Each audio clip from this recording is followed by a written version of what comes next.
आवाज सुनाई दे रहा है? अगर आवाज क्लियर है तो फिर कमेंट में लिखो एस सर।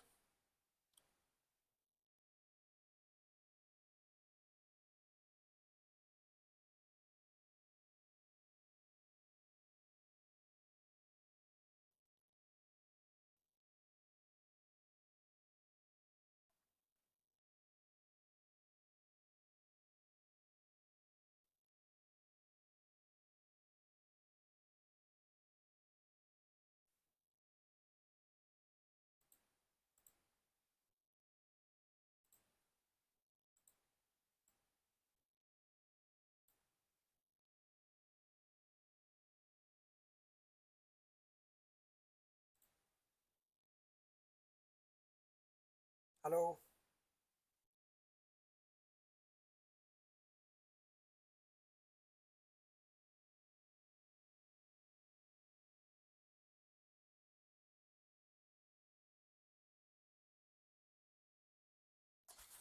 चलो तो क्लास शुरू करें। क्लास शुरू करें। कमेंट में लिखो जल्दी।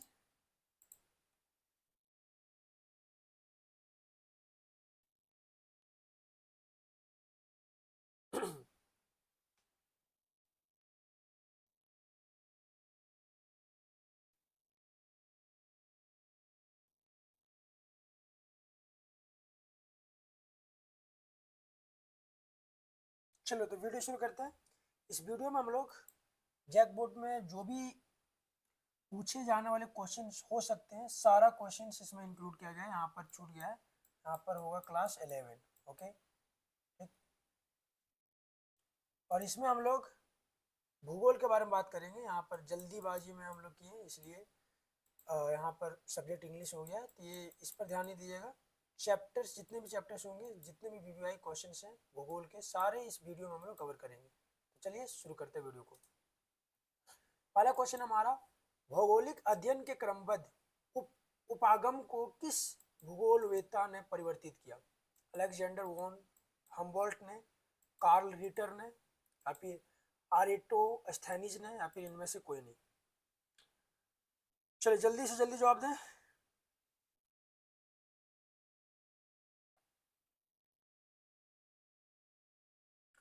देखिए इसका सही जवाब हो जाएगा हमारा option A, Alexander von Humboldt ने। ठीक है, बहुत इंपॉर्टेंट है, याद रखिए। क्वेश्चन नंबर 2 है, निम्नलिखित में से कौन सा विषय कालिक संश्लेषण करता है? समाजशास्त्र, इतिहास, मानव शास्त्र, या फिर भूगोल?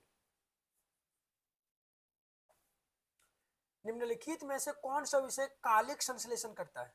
समाजशास्त्र, इतिहास, मानव शास्त्र, या फिर भूगोल? तो इसका सही जवाब हो जाएगा हमारा ऑप्शन बी, इतिहास। ठीक है। क्वेश्चन नंबर 3 है, पृथ्वी व सूर्य की औसत दूरी कितनी है? पृथ्वी और सूर्य की औसत दूरी कितनी है? 14 करोड़ 95 लाख 98 हजार किलोमीटर, 15 करोड़ 56 लाख 97 हजार किलोमीटर, 14 करोड़ 95 लाख 98 हजार किलोमीटर, या फिर 16 करोड़? नीचे में कमेंट करके जरूर बताएं अगर आप लोगों को पता है तो।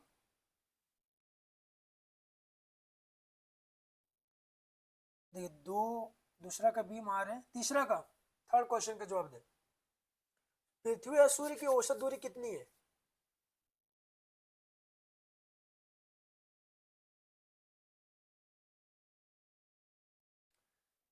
तीसरा का बी नहीं, तीसरा का हमारा सी हो जाएगा, 14 करोड़ 95 लाख 98 हजार किलोमीटर। ठीक है, तो ऑप्शन हमारा सी सही हो जाएगा।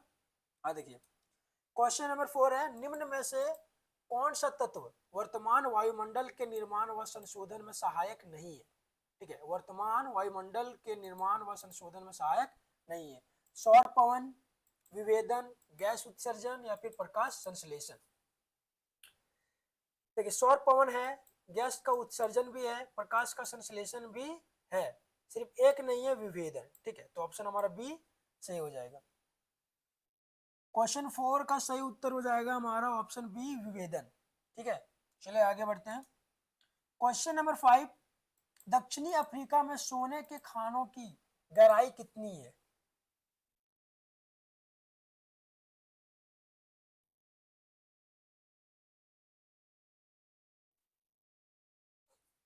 देखिए दक्षिण अफ्रीका में सोने की खानों की गहराई कितनी है, तो 3 से 4 किलोमीटर। ठीक है, 3 से 4 किलोमीटर। चलिए आगे बढ़ते हैं।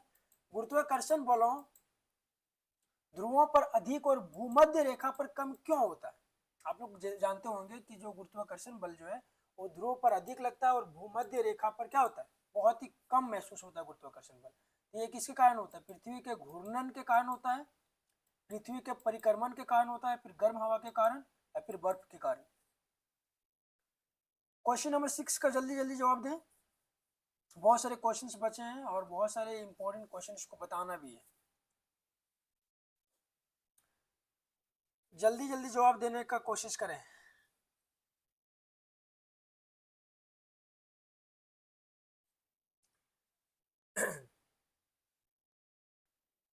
क्वेश्चन नंबर 6 का होगा पृथ्वी के घूर्णन के कारण। ठीक है, गुरुत्वाकर्षण बल जो है ध्रुव पर अधिक लगता है और भूमध्य रेखा पर कम इसलिए लगता है क्योंकि पृथ्वी जो है घूमती है। ठीक है, पृथ्वी के घूर्णन के कारण। 6 का ए हो जाएगा। चलिए आगे बढ़ते हैं। स्थल मंडल की मोटाई कितनी होती है? 200 किलोमीटर, 400 किलोमीटर, 100 किलोमीटर, या फिर 300 किलोमीटर। स्थल मंडल की मोटाई जो है कितनी होती है? 200 किलोमीटर, 400, 100, या फिर 300 किलोमीटर।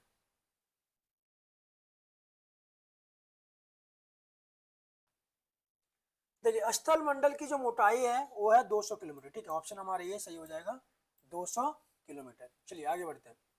भूगर्भ में ध्वनि तरंग के समान चलने वाली तरंग क्या कहलाती है? भूगर्भ में ध्वनि तरंग के समान चलने वाली तरंग क्या कहलाती है?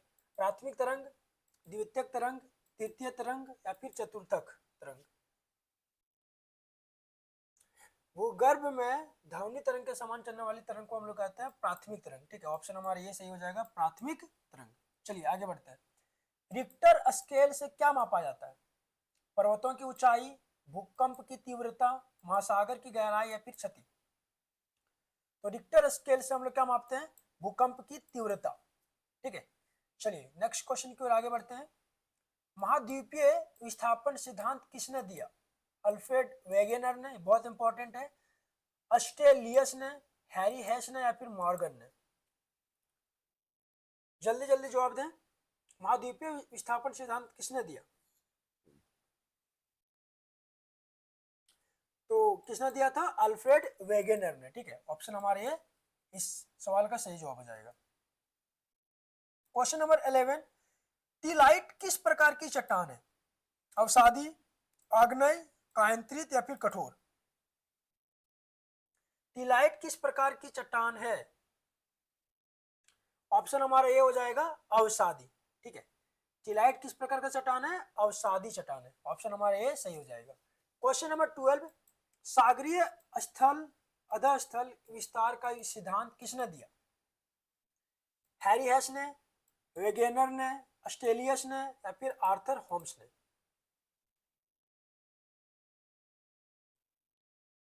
इसका सही जवाब हो जाएगा हमारा ऑप्शन ये, हैरी हेस ने। ठीक है, अगर आप लोगों को आंसर आता है तो आप लोग कमेंट में जरूर बताएं, इससे आप लोगों का प्रैक्टिस हो जाएगा। ठीक है, अगर नहीं भी जानते हैं तो फिर भी आप लोग जो है क्वेश्चंस का जवाब देने का कोशिश करें, इससे आप लोगों का जो कॉन्फिडेंस वो बूस्ट होगा। ठीक है, और एग्जाम में कॉन्फिडेंट महसूस करोगे। इसलिए नहीं भी पता है फिर भी आप लोग कोशिश करें, गेस करने का कोशिश करें और उसी प्रकार से आंसर देने का कोशिश करें। ठीक है, चलिए आगे बढ़ते हैं। Question number 13। पोलर फ्लाइंग बल किससे संबंधित है?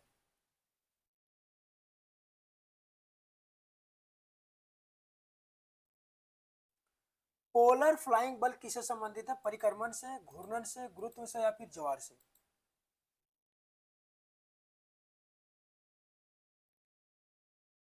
चलिए इसका ऑप्शन हमारा हो जाएगा ऑप्शन बी, घूर्णन से। ठीक है, पोलर फ्लाइंग किससे है? घूर्णन से। चलिए आगे बढ़ते हैं। निम्न में से कौन सी अनुक्रमिक प्रक्रिया है? निक्षेप, ज्वालामुखी, पटल विरूपण, या फिर अपरदन।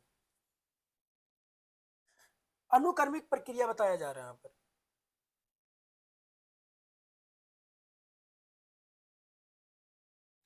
हाँ, ऑप्शन हमारा सी हो जाएगा पटल विरूपण। ठीक है, पटल विरूपण कौन सा है? अनुक्रमिक प्रक्रिया, तो पटल विरूपण।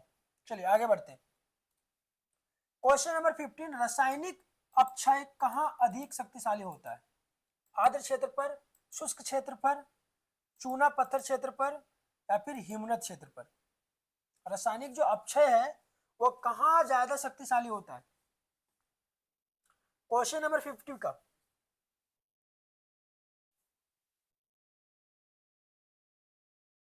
क्वेश्चन नंबर 15 का सही जवाब हो जाएगा हमारा ऑप्शन सी, चूना पत्थर क्षेत्र पर। ठीक है, चूना पत्थर क्षेत्र पर। चलिए आगे बढ़ते हैं। क्वेश्चन नंबर 16, किस ऊंचाई पर ऑक्सीजन नगण्य हो जाती है? वायुमंडल के किस ऊंचाई पर जो ऑक्सीजन है वो नगण्य हो जाती है? नगण्य 90 किलोमीटर, 100 किलोमीटर, 120 किलोमीटर, या फिर 150 किलोमीटर? जवाब दें। चलिए ऑप्शन हमारा सी सही हो जाएगा, 120 किलोमीटर पे। ठीक है, ऑक्सीजन नगण्य हो जाती है, मतलब वहां पर कोई भी किसी भी प्रकार का ऑक्सीजन नहीं पाया जाता। ठीक है, 21 जून को सूर्य की किरणें कहाँ सीधी पड़ती है? 21 जून को सूर्य की किरणें कहाँ सीधी पड़ती है? देखिए देखिएगा, इसका ऑप्शन हमारा बी सही हो जाएगा, 23.5 डिग्री उत्तरी अक्षांश पर। ठीक है, उत्तरी अक्षांश पर पड़ता है 21 जून को सूर्य की किरणें। ठीक है, ऑप्शन हमारा बी सही हो जाएगा। चलिए आगे बढ़ते हैं। अंतर उष्णकटिबंधीय अभिसरण क्षेत्र कहाँ बनता है? 30 से 60 डिग्री उत्तर, 30 डिग्री नॉर्थ से लेकर के 30 डिग्री साउथ तक, या फिर 30 से 60 डिग्री दक्षिण, या फिर 60 से 90 डिग्री उत्तर? देखिए सही जवाब हो जाएगा हमारा ऑप्शन बी, 30 डिग्री नॉर्थ से लेकर के 30 डिग्री साउथ तक। ठीक है, चलिए नेक्स्ट क्वेश्चन देखते हैं हम लोग। समुद्र तल पर वायु दाब कितना होता है? 1013.25 मिली बार, 858.76 मिली बार, या फिर 105.13 मिली बार, या फिर 1013.95 मिली बार? वायुदाब समुद्र तल पर, ऑप्शन हो जाएगा हमारा ऑप्शन ये, 1013.25 मिली बार। ठीक है, 25 मिली बार याद रखिएगा, यहाँ पर भी है 95 मिली बार। तो जो भी क्वेश्चन ऐसे देखने को मिलेगा, ऑप्शन सेम हो, एक जैसा ही हो, उसी में जो सही उत्तर है छुपा हुआ होता है। ठीक है, चलिए आगे बढ़ते हैं। क्वेश्चन नंबर 20, ऑस्ट्रेलिया में उष्णकटिबंधीय चक्रवात को क्या कहते हैं? ऑस्ट्रेलिया में उष्णकटिबंधीय चक्रवात को क्या कहते हैं? आप लोगों का कमेंट नहीं आ रहा है।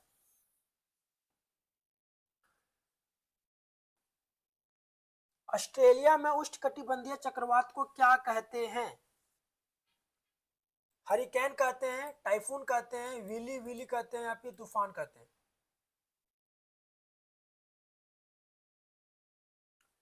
देखिए ऑस्ट्रेलिया में उष्णकटिबंधीय चक्रवात को क्या कहते हैं? Willie Willie. ऑप्शन हमारा सी सही हो जाएगा। चलिए आगे बढ़ते हैं। सबसे ऊंचा बादल कौन सा है? पक्षाभ मेघ, वर्षा मेघ, उत्तरी मेघ, या फिर कपासी मेघ? देखिए आप लोगों को नहीं भी पता है, फिर भी आप लोग क्वेश्चंस को अटेम्प्ट करने का कोशिश कीजिए। ठीक है, ये बहुत इंपॉर्टेंट है, उसको याद करते चलिएगा। सबसे ऊंचा जो बादल होता है वो होता है हमारा ऑप्शन ये, पक्षाभ मेघ। ठीक है, पक्षाभ मेघ मेघ जो होता है वो सबसे ऊंचा बादल होता है। ठीक है, चलिए आगे बढ़ते हैं। धरातल के निकट औसत तापमान कितना होता है? 14 degree Celsius, 15 degree Celsius, 16 degree Celsius, या फिर 17 डिग्री सेल्सियस?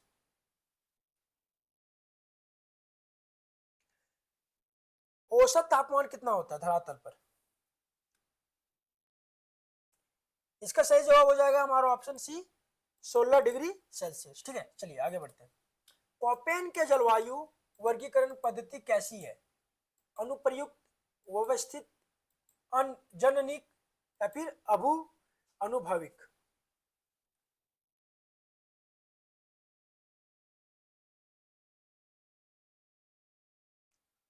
कोपेन की जलवायु वर्गीकरण पद्धति कैसी है? तो ये देखिए ये है हमारा अनुभविक, ऑप्शन हमारा डी सही हो जाएगा। चलिए आगे बढ़ते हैं। खुले महासागर की लवणता कितनी होती है? 33.37%, 40 से 50% या फिर 25 से 30% या फिर 15 से 30%। खुले महासागर की लवणता देखिए ये होता है 33 से 37%। ठीक है, जो महासागर की जो लवणता है वो कितनी होती है? 33 से 37%। चलिए आगे बढ़ते हैं। सबसे छोटा महासागर कौन सा है? हिंद महासागर, अटलांटिक महासागर, आर्कटिक महासागर या फिर प्रशांत महासागर? सबसे छोटा महासागर, 25 नंबर का क्वेश्चन आप लोग को पता होगा। सबसे छोटा महासागर कौन सा है?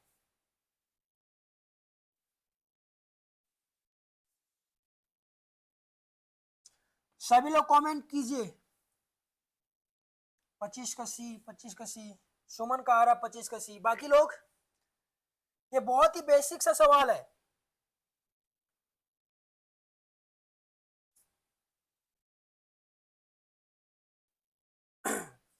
चलिए, सबसे छोटा महासागर है हमारा आर्कटिक महासागर। ठीक है, ऑप्शन हमारा सी सही हो जाएगा। ठीक, चलिए आगे बढ़ते हैं। बे ऑफ फंडी कहाँ है? कनाडा में, यूएसए में, अलास्का में या फिर कैलिफोर्निया में? जल्द से जल्द जवाब दें। बे ऑफ फंडी कहाँ है?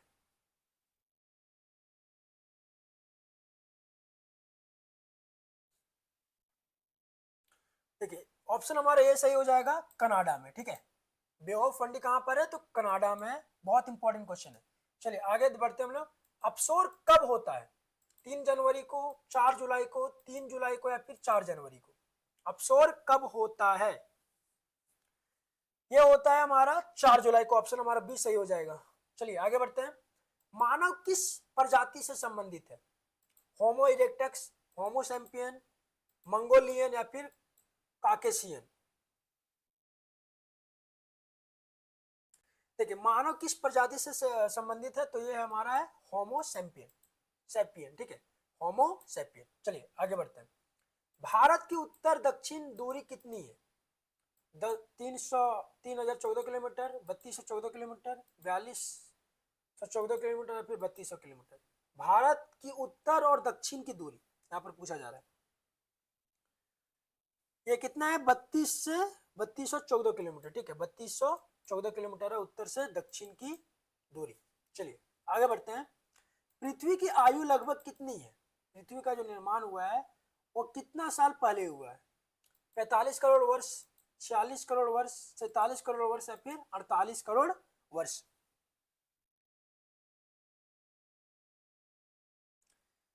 जवाब दें, जवाब दें। 30 का, 30 का जवाब नहीं आ रहा है।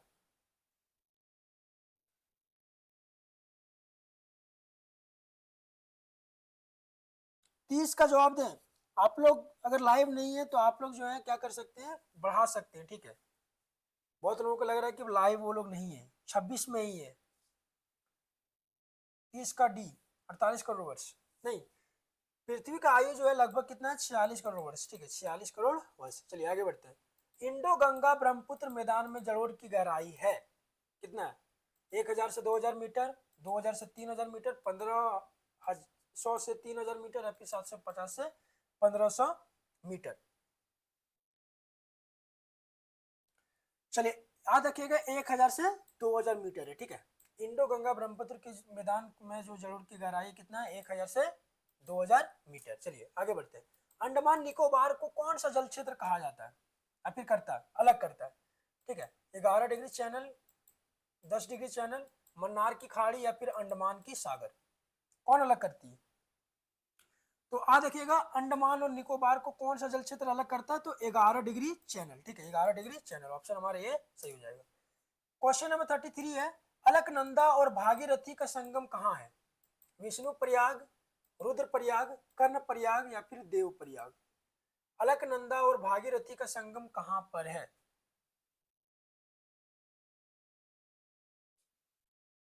तो देखिए इसका सही उत्तर हो जाएगा ऑप्शन डी हमारा, देव प्रयाग। ठीक है, चलिए आगे बढ़ते हैं। तमिलनाडु में सर्दियों की वर्षा किस कारण होती है? दक्षिण पश्चिम मानसून के कारण, उत्तर पूर्वी मानसून के कारण, चक्रवात चक्रवात के कारण या फिर स्थानीय पवन के कारण। तमिलनाडु में सर्दियों की वर्षा किस कारण होती है? चलिए, दक्षिण और पश्चिम का जो मानसून आता है इसी के कारण से सर्दियों तमिलनाडु में सर्दियों की वर्षा होती है। ठीक है, चलिए आगे बढ़ते हैं। नंदा देवी जैव मंडल किस राज्य में है? नंदा देवी जो जैव मंडल है वो कहाँ पर स्थित है? बिहार में, उत्तराखंड में, उत्तर प्रदेश या फिर उड़ीसा? चलिए, कहां पर है? उत्तराखंड। कहां पर है? उत्तराखंड। याद रखिएगा ऐसे कि बिहार जो है झारखंड का पड़ोसी है, उत्तर प्रदेश भी पड़ोसी है, उड़ीसा भी क्या है? पड़ोसी, सिर्फ उत्तराखंड ही नहीं है। चलिए आगे बढ़ते हैं। वन नीति के अनुसार वन क्षेत्र कितना होना चाहिए? वन क्षेत्र कितना होना चाहिए? 33%, 55%, 44% या फिर 22%? तो कितना परसेंट होना चाहिए? 33% होना चाहिए। ऑप्शन हमारा ये सही हो जाएगा, 33%। चलिए आगे बढ़ते हैं। सुनामी का अर्थ क्या है? तीव्र भूकंप, तूफान, समुद्र के भीतर भूकंप या फिर झंझावत? सुनामी का अर्थ क्या होता है?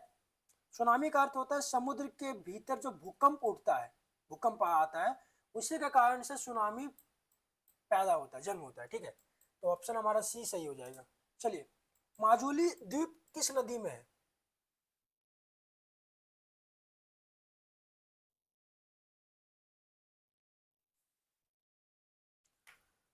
माजुली द्वीप किस नदी में है?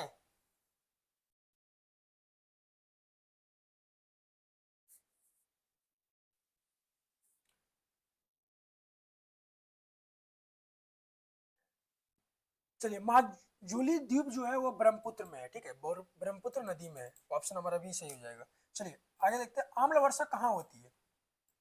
असम, असम और पश्चिम बंगाल में, केरल तटीय, कर्नाटक में, पंजाब बिहार में, फिर झारखंड बंगाल में? देखिए, अम्ल वर्षा जो होती है वो होती है केरल तटीय कर्नाटक में। ठीक है, ऑप्शन हमारा बी सही हो जाएगा। चलिए आगे बढ़ते हैं। बंगाल का शौक कौन सी नदी है? सोनरेखा, तिस्ता, कोसी या फिर दामोदर? बंगाल का शौक किस नदी को कहा जाता है? बहुत इंपॉर्टेंट क्वेश्चन है ये। ऑप्शन हमारा क्या हो जाएगा? डी सही हो जाएगा, दामोदर। ठीक है, ऑप्शन हमारा डी सही हो जाएगा। आप लोग बने रहिए। आप लोगों का जो प्रीवियस मॉडल सेट जो पेपर है उसका भी आप लोगों को क्या किया जाता है? सॉल्यूशन करवा दिया जाता है। आप लोग लाइव में बने रहें।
जो हिस्ट्री है उसका देखते हैं हम लोग।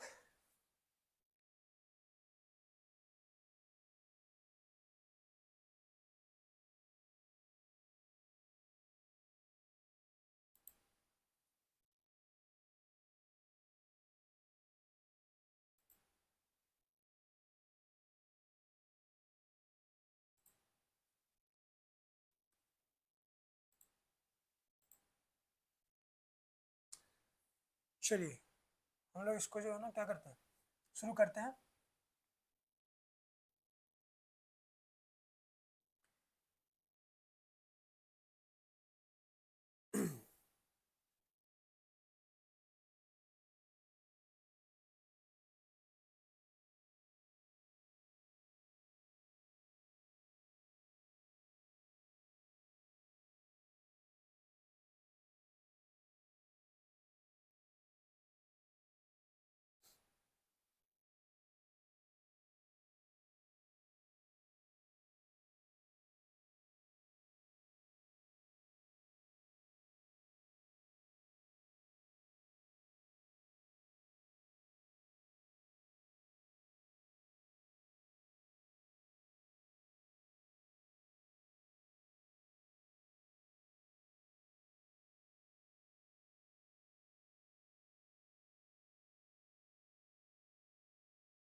हाँ, क्या आवाज सुनाई पड़ रहा है? सभी लोग, आप लोग जुड़े हुए हैं?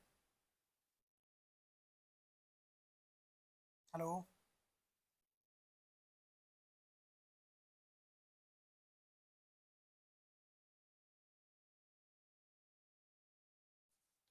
चलिए, क्वेश्चन को शुरू करते हैं हम लोग। पहला क्वेश्चन हमारा कि चंकोच खान की जो मृत्यु हुआ वो कब हुआ? ठीक है।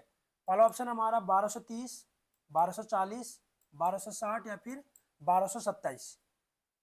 तो आप लोग को बता दें कि चंकेज खां की जो जन्म हुआ था वो था 1227 में। ठीक है, ऑप्शन हमारा डी सही हो जाएगा। चलिए आगे बढ़ते हैं। मंगोल सेना की सबसे बड़ी इकाई में कितने सैनिक शामिल थे? 100, 1000, 10,000 या फिर 1 लाख?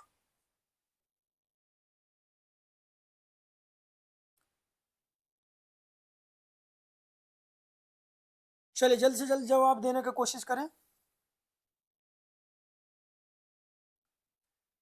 मंगोल सेना की सबसे बड़ी इकाई में कितने सैनिक शामिल थे? कितने, ये तो क्वेश्चन करवाया गया था आप लोगों को। दूसरा का बी। हाँ सही जवाब है। सही जवाब नहीं है, 1,000 नहीं बल्कि 10,000 थे। ठीक है, ऑप्शन हमारा सी सही हो जाएगा। ठीक। दूसरा क्वेश्चन है, निम्नलिखित में से किस शासक ने धर्म परिवर्तन कर इस्लाम ग्रहण किया था? गंजन खां, मौके, शगताई या फिर जोची? जवाब देने का कोशिश कीजिए।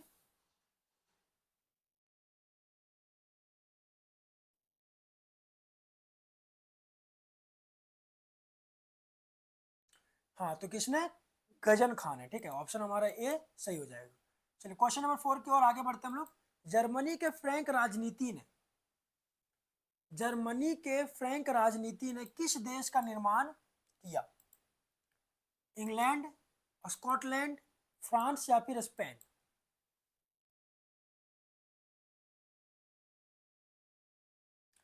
हाँ, तो किसने किया था? फ्रांस ने किया था। ठीक है, ऑप्शन हमारा सी सही हो जाएगा।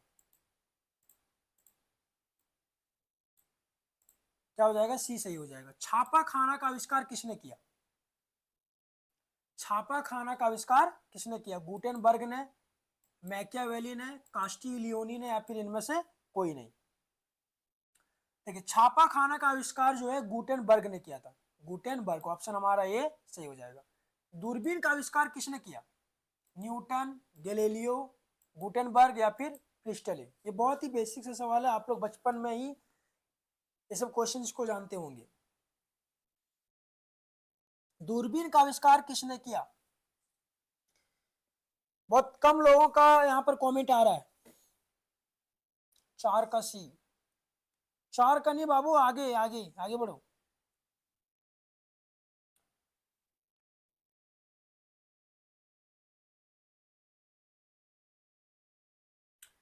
देखिए, दूरबीन का आविष्कार किसने किया था? तो गैलीलियो ने किया था। ऑप्शन हमारा ये सही हो जाएगा। ठीक है। रोमन साम्राज्य की मुख्य भाषा क्या थी? अंग्रेजी, लेटिन, संस्कृत या फिर अरबी?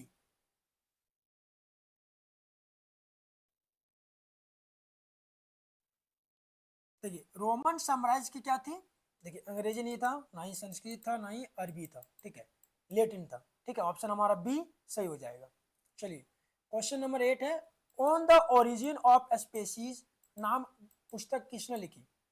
जो ऑन द ओरिजिन एक बुक का नाम है, ऑफ स्पीसीज, ये बुक किसने लिखा था? चार्ल्स डार्विन ने, क्लाइव ने, कार्ल मार्क्स ने या फिर मार्टिन लूथर ने?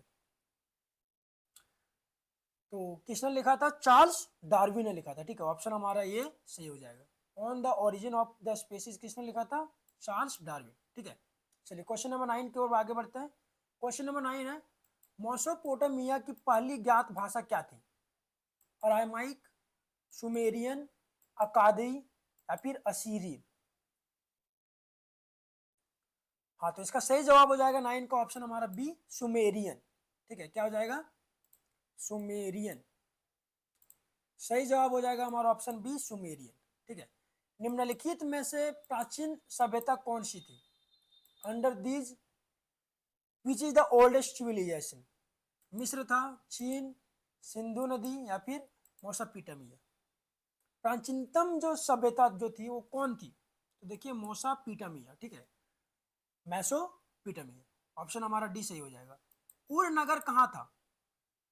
उत्तरी मेसोपोटामिया, दक्षिणी मेसोपोटामिया, या फिर बेबीलोन, या फिर मिस्र। उर नगर कहाँ पर था? हाँ तो याद रखिएगा दक्षिण मेसोपोटामिया में, ठीक है, दक्षिण पोसोमेटामिया में, ऑप्शन हमारा बी सही हो जाएगा। चलिए क्वेश्चन नंबर 12, मेसोपोटामिया कहाँ था? अफगानिस्तान में, मिस्र में, इराक में, या फिर यूरोप में?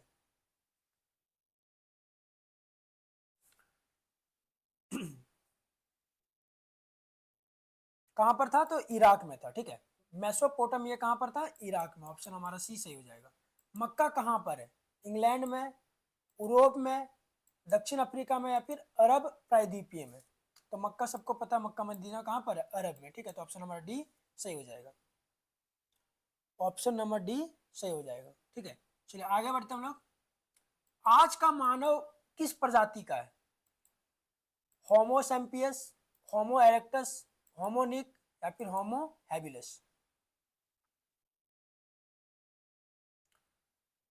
तो इसका सही जवाब हो जाएगा होमो सैम्पियस, ठीक है। आज का जो मानव है किस जाति का है? तो होमो सैम्पियस। मानव ने आग पर पकाकर मिट्टी के बर्तन बनाना कब प्रारंभ किया, फिर आरंभ किया? पूरा पाषाण में, या फिर मध्य पाषाण काल में, या फिर ताम्र पाषाण काल में, या फिर नव पाषाण काल में? मिट्टी के बर्तन बना करके खाना पका करके खाना कब आरंभ किया मानव ने? तो ये नवपाषाण काल में किया था, नवपाषाण काल में, ठीक है, ऑप्शन हमारा डी सही हो जाएगा। निम्न में से कौन सा पाषाण औजार नहीं है? गडास, पत्थर का किनारा, हाथ कुल्हाड़ी, या फिर मिट्टी का बर्तन? पाषाण औजार नहीं है, तो ये पहले नहीं था, ठीक है, मिट्टी का जो बर्तन था वो पहले नहीं था, तो यही हमारा क्या हो जाएगा? सही जवाब हो जाएगा ऑप्शन हमारा डी, ठीक है, पाषाण औजार नहीं है। पाषाण औजार कहने का मतलब है पत्थर से बना हुआ, ठीक है।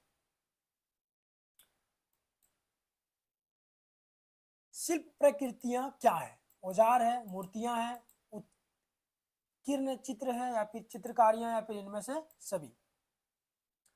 तो शिल्प कृतियां जो है वो सभी है, औजार भी है, मूर्तियां भी है, उत्कीर्ण चित्र भी है, और इनमें मतलब इस तीनों है, ठीक है, तो ये हमारा ऑप्शन क्या हो जाएगा? हमारा ऑप्शन डी हो जाएगा, इनमें से सभी। सड़क निर्माण प्रणाली का आविष्कार किसने किया? मैकडम ने, क्रिस्टले ने, विल्किंसन ने, या फिर स्टीफेंसन ने?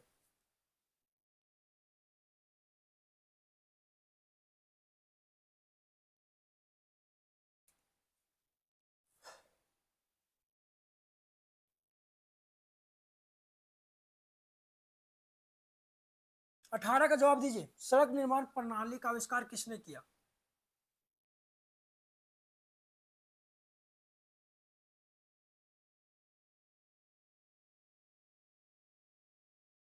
आप लोग जवाब दीजिए, कमेंट में जवाब दीजिए। 17 का डी, 17 का डी। चलिए 18 का जवाब दीजिए।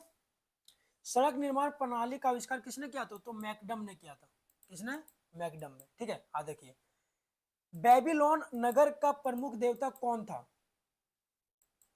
एनलिन, सूर्य, ईस्टर, या फिर मर्दुक? बेबीलोन नगर का प्रमुख देवता कौन था? हाँ तो याद रखिएगा मर्दुक, ठीक है, मर्दुक, ऑप्शन हमारा डी सही हो जाएगा।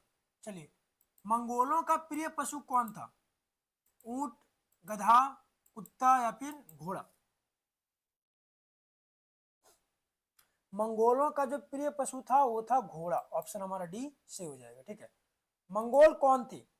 मध्य एशिया की जनजाति, अमेरिका की जनजाति, चीन की जनजाति, इनमें से कोई नहीं। मंगोल कौन थे?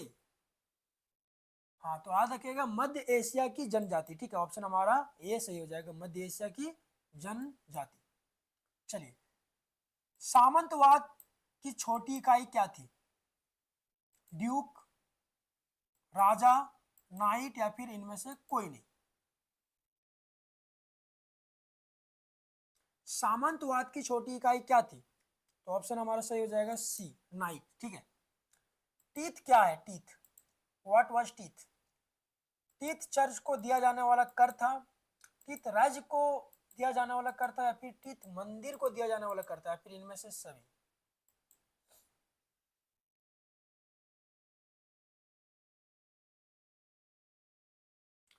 ठीक है, टीथ जो है चर्च में दिया जाने वाला कर था। ठीक है, चर्च में दिया जाने वाला कर था टीथ।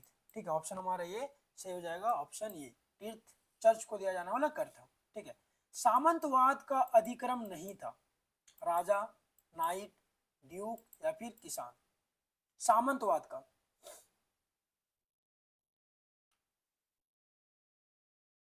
हाँ, तो सामंतवाद का कौन अंग नहीं था? तो किसान अंग नहीं था। ठीक है, सामंतवाद का। बाकी मतलब राजा थे, नाइट थे, ड्यूक थे। ठीक, चलिए आगे देखते हैं हम लोग। ईसाई धर्म का प्रथम पोप किसे माना जाता है? ग्रिगोरी को, पॉल को, पायस को या फिर इनोसेंट को? ईसाई धर्म का प्रथम पोप किसे माना जाता है? तो पॉल को माना जाता है। ठीक है, पॉल को, ऑप्शन हमारा बी सही हो जाएगा। पुनर्जागरण किस देश में प्रारंभ हुआ? इंग्लैंड में, इटली में, फ्रांस में या फिर जर्मनी में? तो पुनर्जागरण जो है ये शुरू हुआ था इटली में। ठीक है, ऑप्शन हमारा बी सही हो जाएगा। द लास्ट सपर की रचना किसने की? दांते ने, माइकल एंजेलो ने, राइफल ने या फिर लियोनार्डो दा विंची ने? द लास्ट सपर, हाँ, तो लियोनार्डो दे विंची ने। ठीक है, विंची ने, ऑप्शन हमारा डी सही हो जाएगा। किस देश का नाम एक पेड़ के नाम पर है? स्पेन, ब्राजील, पेरू या फिर मैक्सिको? बहुत ही इंपॉर्टेंट सवाल है ये। 28 नंबर का जवाब दीजिए।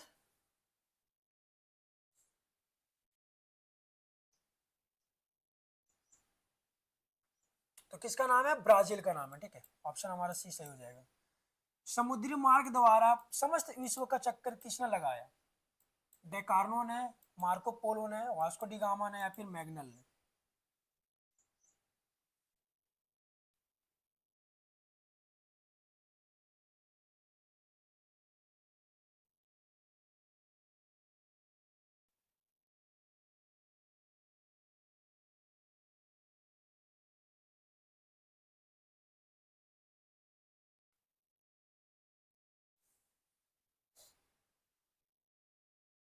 तो समुद्री मार्ग से विश्व का पूरा जो है चक्कर किसने लगाया था? मैग्नल ने। ठीक है, किसने? मैग्नल, ऑप्शन हमारा डी सही हो जाएगा। भारत की खोज किसने किया? Columbus, Vasco D gamma, Homer या फिर दाते? आप लोग को बता दें कि भारत का खोज वास्को डी गामा ने किया था, और अमेरिका का जो खोज है वो कोलंबस ने किया था। ठीक है, नेक्स्ट क्वेश्चन की ओर आगे बढ़ते हैं। डिवाइन कॉमेडी किसने लिखा था? वर्जिल, दांते, पेटार्क या फिर सिसरो? तो डिवाइन कॉमेडी जो है वो किसने लिखा था? दाते ने। ठीक है, ऑप्शन हमारा बी सही हो जाएगा। धर्म सुधार आंदोलन के जन्मदाता कौन थे? मार्टिन लूथर, गिबर्टी, जॉन विकी या फिर इनमें से सभी? धर्म सुधार आंदोलन के जन्मदाता कौन थे? Martin Luther. ठीक है, ऑप्शन हमारा ये सही हो जाएगा। औद्योगिक क्रांति किस देश से प्रारंभ हुई? फ्रांस से, इंग्लैंड से, जर्मनी से या फिर इटली से? औद्योगिक क्रांति किस देश से प्रारंभ हुई? हाँ, तो कहां से हुआ? इंग्लैंड से। ठीक है, ऑप्शन हमारा बी सही हो जाएगा। सर्वप्रथम भाप के इंजन का आविष्कार का श्रेय किसे जाता है? जेम्स वाट को, स्टीफन को, थॉमस यूकॉन को या फिर वी हेटेनी को? तो भाप इंजन का आविष्कार किसने किया था? जेम्स वाट ने। ठीक है, इसी को श्रेय जाता है, जेम्स वाट को। सर्वप्रथम राष्ट्रीय बैंक की स्थापना कहाँ हुई थी? फ्रांस में, इंग्लैंड में, बेल्जियम में या फिर इटली में? राष्ट्रीय बैंक की स्थापना, तो राष्ट्र बैंक की स्थापना कहाँ हुआ था? इंग्लैंड में। ठीक है, ऑप्शन हमारा बी सही हो जाएगा। छाप खाना का आविष्कार कौन था? गुटेनबर्ग, कैप्टन कुक, कॉटेज या फिर पिजारो? कौन थे? गुटेनबर्ग, ये क्वेश्चन पहले भी करवाया गया, गुटेनबर्ग। ठीक है, ऑप्शन हमारा ये सही हो जाएगा। इक्वाइटस का अर्थ था दास, अभिजात वर्ग, मध्य वर्ग या फिर अश्वारोही।